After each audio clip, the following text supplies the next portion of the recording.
Imagine having the perfect life, a loving family, a beautiful home, and then, in just a few minutes, everything is taken from you forever. What would you do if the justice system failed your child? Today's movie goes to some very dark places, and trust me, the ending will mess with your head. Hey everyone, welcome back to Movie Recaps Hub Podcast, the channel where we break down intense movies into easy-to-follow, story-driven recaps. Today's movie is The Tortured, a psychological thriller about grief, revenge, and how far parents are willing to go when the law doesn't feel like enough. Alright, let's get into it. The film starts by showing us a small happy family living what looks like a peaceful life.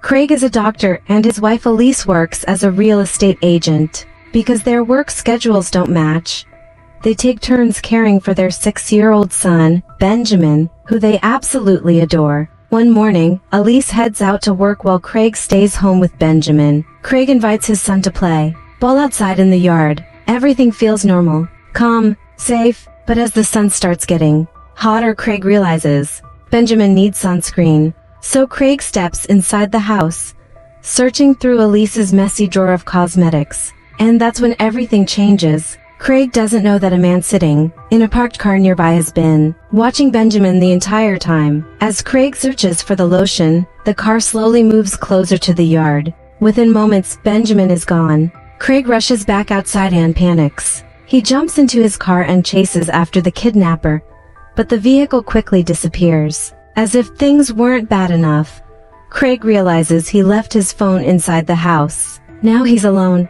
No way to call the police. No idea where his son is. Desperate, Craig stops cars on the road, begging to borrow a phone, but it's too late. The kidnapper has vanished. When Elise comes home later that day, she finds police cars and reporters surrounding her house. She sees Craig, completely shaken, unable to even speak. A detective tries to sit Elise down and talk to her about the kidnapping. That's when she completely breaks down, screaming, hysterically and demanding to know where her child is.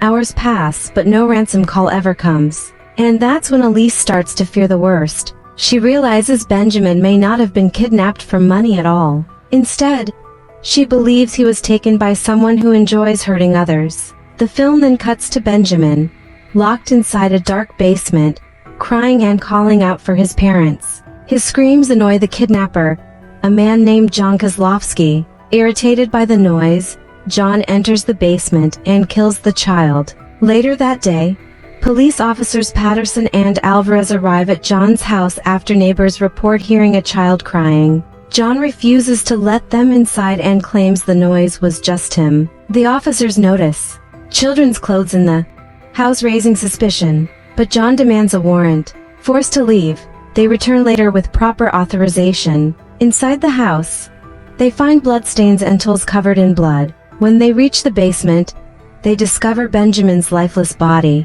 Elise hears the phone ring and forces herself to answer it. She's told that Benjamin has been found dead. She can't speak. Her body gives out and she collapses. At the hospital, Craig and Elise still cling to a tiny bit of hope that the body isn't their son. But reality hits hard. It is Benjamin. Their happy life is destroyed in a matter of hours. John Kozlowski is arrested and taken to court. But when the verdict comes in, he's only sentenced to 25 years in prison. For Craig and Elise, this feels like a slap in the face. Elise begs Craig to help her get a gun. Craig says killing John won't bring Benjamin back. Elise breaks down, saying they failed as parents and must do something for their son's dignity. Grief consumes them. They start fighting constantly, blaming each other for what happened. Eventually, Elise leaves Craig, hoping space will help her cope.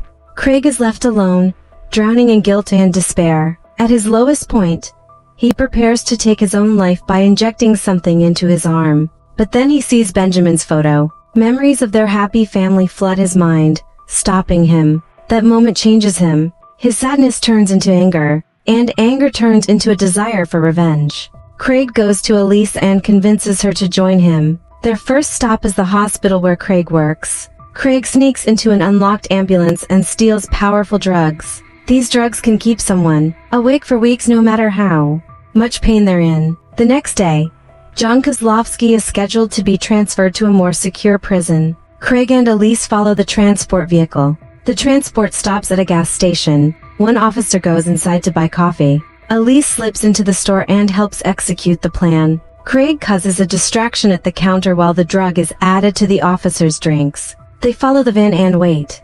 30 minutes later, the drugs take effect. The officers suffer intense stomach pain and stop the vehicle. Craig hijacks the van and escapes with the prisoner, with Elise following behind. As Craig speeds through the road, a deer suddenly crosses his path. He crashes. Craig only suffers minor injuries, and the prisoner is unconscious. They take the man to a remote plantation house far from the city. They chain him to a table and prepare to begin their revenge. Craig explains that the drugs will keep the man alive and awake no matter how much pain he endures. As days pass, Craig tortures him brutally. Elise starts feeling guilty, especially when the man claims he doesn't remember who he is or why he's being tortured.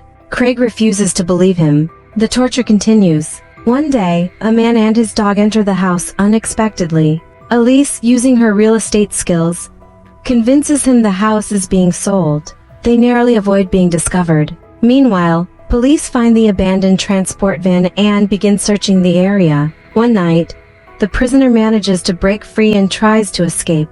Elise catches him and knocks him unconscious with a pipe. They drag him back to the basement, but he wakes up again and attacks Craig, knocking him down the stairs. The man escapes into the night. Police eventually capture the real John Kozlowski nearby. That's when the horrifying truth is revealed. Another prisoner named Patrick Galligan was also in the transport van. He was serving an 18-month sentence for tax evasion and fraud. Patrick was the man Craig and Elise had been torturing the entire time. Overcome by pain, Patrick had taken his own life, leaving behind a note expressing regret and saying he couldn't endure the torture any longer. Craig and Elise are devastated. They realize they tortured an innocent man, while their son's real killer was still alive and legally imprisoned. Their revenge achieved nothing but more tragedy. And that's the Torture 2010, a disturbing reminder that revenge doesn't heal grief, and sometimes the pursuit of justice can destroy everything left behind. If you enjoyed this recap, hit that like button, drop a comment with your thoughts on the ending, and don't forget to subscribe to Movie Recaps Hub podcast for more dark, twisted movie breakdowns. Thanks for listening, and I'll see you in the next one.